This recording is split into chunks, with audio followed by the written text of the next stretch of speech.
मुद्राचे महत्त्व.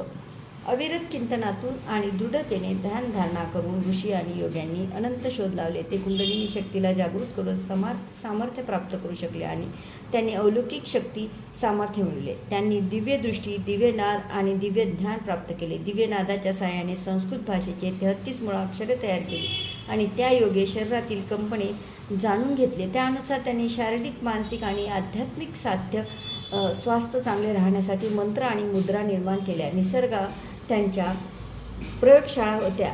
निसर्गामध्ये अनंत जीवांचे प्रकार आहेत, पण अनेक दृष्टिकोनातून बघता त्या सर्वांमध्ये माणूस हा एकमेव अद्वितीय आहे. तो विचार करू शकतो, त्याच्या कल्पना व्यक्त करू शकतो, त्याच्यात दडलेल्या उच्च आध्यात्मिक पातळ्यांचे संशोधन करू शकतो आणि आत्मपरीक्षण करू शकतो. बुद्धी ही निसर्गाने मानवाला मिळवलेली दुर्मिळ व अद्भुत देणगी आहे आणि बरे वाईट पारखण्याची त्याची शक्ती अजोड आहे. माणसाची शारीरिक प्रकृती ही मूलभूत महत्त्वाचे तत्व अग्नी, वायू, आकाश, पृथ्वी आणि जल, तसेच वायू, प्राण, उदान, समान, अपान, व्यान आणि दोष, कफ, वात व पित्त यांच्या वैशिष्ट्यपूर्ण संतुलनावर आधारित आहे.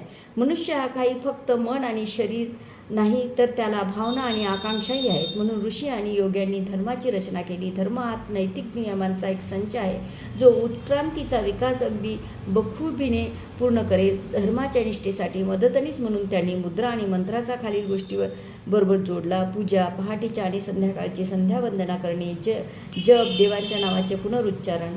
थँक्यू.